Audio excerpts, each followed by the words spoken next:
बिस्मिल्लाहिर्रहमानिर्रहीम अस्सलामुअलैकुम। आज हम रमज़ान में यूज़ होने वाली फुल्कियों की रेसिपी आपके साथ शेयर करेंगे। रमज़ान शुरू होने से पहले आप इनको बनाकर महफूज कर लीजिए और रमज़ान में इसको इस्तेमाल कीजिए। बाज़ार से ये बहुत ज़्यादा महंगी मिलती हैं, लेकिन आप इसको घर में बहुत ही आसानी से बहुत ही कम बजट में इसको बना सकते हैं और ये ढेर सारी बनेंगी।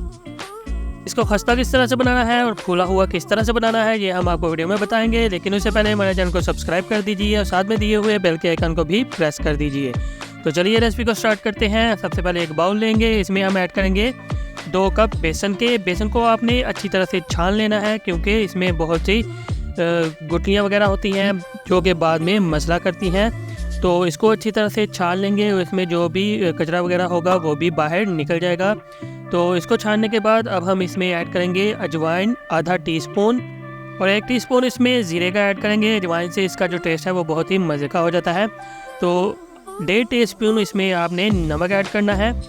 ये जो क्वांटिटी आपको बताई जा रही है ये बिल्कुल परफेक्ट है। आपने अब इसको अच्छी तरह से मिक्स कर देना है और मिक्स करने के बाद इसमें 1 कप इसमें आप पानी का ऐड कर देंगे और पानी ऐड करने के बाद आपने इसको अच्छी तरह से मिक्स करना है। इस करने में आपने इसमें कोई कसर नहीं छोड़नी, लेकिन मिक्स करते हुए मेरी वाइफ को याद आया कि हमने इसमें बेकिंग सोडा तो डाला ही नहीं। तो अब हम इसमें 1/4 टीस्पून बेकिंग सोडा ऐड कर देंगे, जिससे जो फुल्कियाँ हैं वो बहुत ही अच्छे से फूलेंगी। अब हम इसको 2 से 3 मिनट के लिए मज़ीद मिक्स करेंगे। अगर आप इसको अच्छी तरह से मिक्स नहीं करेंगे तो जो फुल्कियाँ हैं वो अच्छे से नहीं बन सकेंगी और वो खस्ता भी नहीं बनेंगी। तो 5 मिनट मिक्स करने के बाद हम इसको कवर करके रख देंगे 15 मिनट के लिए, और 15 मिनट के बाद जब हम इसको कवर इसका हटा देंगे तब हम इसको मज़ीद 2 से 3 मिनट के लिए इसको अच्छी तरह से मिक्स करेंगे, ताकि जो बैटर है वो अच्छी तरह से सेट हो जाए।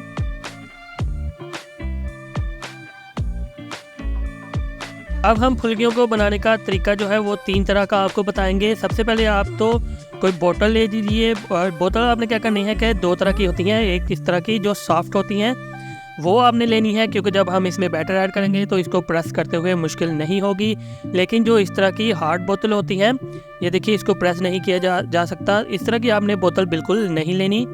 तो अब हम क्या करेंगे कि जो हमने बैटर तैयार किया है वो बोतल में ऐड कर लेंगे, और जो दूसरा तरीका है वो हम आपको बताएंगे कि चम्मच के साथ आपने इसको किस तरह से बनाना है।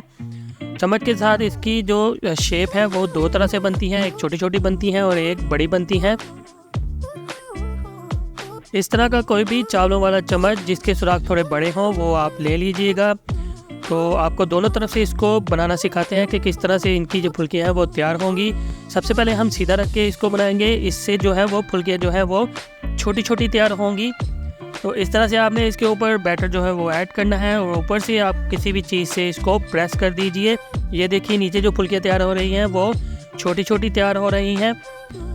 तो चम्मच की मदद से इसको प्रेस करेंगे और सारा बैटर जो है वो नीचे गिरेगा और फुल्कियाँ जो है वो तैयार होना शुरू हो जाएंगी। लेकिन एक चीज़ का आपने ख्याल रखना है कि जो फुल्कियाँ आप तैयार कर रहे हैं वो एक ही जगह पर आपने नहीं गिरानी। तो अब हम क्या करेंगे, जो फ्लेम है वो हमने बिल्कुल लो रखनी है और लो फ्लेम पर ही इसको पकाना है, क्योंकि अगर आप इसको हाई फ्लेम पर या मीडियम फ्लेम पर पकाएंगे तो ये अंदर से कच्ची रह जाएंगी और बाहर से जल्दी ही गोल्डन ब्राउन सी हो जाएंगी। तो इसको हम अब निकाल लेते हैं। और जो दूसरा तरीका है चम्मच का वो भी आपको बता देते हैं कि किस तरह से आपने दूसरी तरीके से तैयार करनी है। चम्मच को हम उल्टा करेंगे और जब हम इसको उल्टा करके इसके ऊपर बैटर ऐड करेंगे तो जो फुल्कियाँ हैं वो थोड़ी लंबी और थोड़ी मोटी बनेंगी। तो इस तरह से आप दूसरे तरीके से भी तैयार कर सकते हैं। ये देखिए जो नीचे फुल्कियाँ गिर रही हैं वो थोड़ी लंबी और मोटी हैं। अब ये आप पर डिपेंड करता है कि आप किस तरह से इसको बनाना चाहेंगे। तो ये तरीका जो है वो दूसरा तरीका है। तो अब फ्लेम को आपने लो पर ही रखना है, मीडियम पर नहीं करना। तो दोबारा से इसको हम गोल्डन ब्राउन होने तक पका लेंगे और इसको बाहर निकालेंगे। अब जो तीसरा तरीका है वो हम आपके साथ शेयर करते हैं, जो बहुत ही बेस्ट है, मेरा फेवरेट है। उससे बहुत ही आसानी से फुल्कियाँ तैयार होती हैं, ज़रा भी मेहनत नहीं करनी पड़ती, ना ही आपके हाथ गंदे होंगे। बहुत ही आसान तरीका है। जो बोतल का तरीका हमने आपको बताया था, बोतल ले लेंगे और इसको ऊपर से थोड़ा सा प्रेस करेंगे। इस तरह से थोड़ी थोड़ी जो फुल्कियाँ हैं वो आप बना लेंगे। लंबी बनानी है लंबी बना लें, पतली बनानी है पतली बना लें, आप अपने तरीके से इसको बना सकते हैं। तो इस तरह से आपने सारी फुल्कियाँ जो है वो तैयार कर लेनी है और गोल्डन ब्राउन होने तक इनको हम पकाएंगे। फ्लेम को दोबारा बता रहा हूँ कि फ्लेम को आपने बिल्कुल लो पर रखना है, मीडियम पर भी नहीं करना। तो ये देखिए बहुत ही मज़ेदार और ज़बरदस्त सी फुल्कियाँ तैयार हो गई हैं। अगर आपको हमारी ये रेसिपी अच्छी लगी हो तो इसको लाइक, शेयर और चैनल को सब्सक्राइब ज़रूर कीजिएगा। इसी तरह की मज़ीद अच्छी वीडियो लेकर हम हाजिर होते रहते हैं।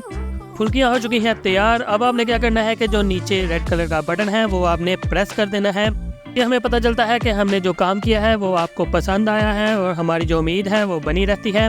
तो इसी तरह की मज़ीद अच्छी वीडियो लेकर हम हाजिर होते रहेंगे और आपके साथ शेयर करते रहेंगे। इंशाल्लाह नेक्स्ट वीडियो में फिर मिलेंगे, लेकिन उससे पहले हम आपको तरीका बता देते हैं कि आपने इसको सेव किस तरह से करना है। एक एयरटाइट आपने जार लेना है। इस तरह से आपने सारी फुल्कियाँ इसमें ऐड कर देनी है और इसको आप बंद करके 2 महीने तक इसको इस्तेमाल कर सकते हैं, या फिर आप जो ज़िपर होता है उसमें आप इसको डाल के 1 से 2 महीने तक इसको इस्तेमाल कर सकते हैं। तो इंशाल्लाह नेक्स्ट वीडियो में फिर मिलेंगे। अल्लाह हाफिज़।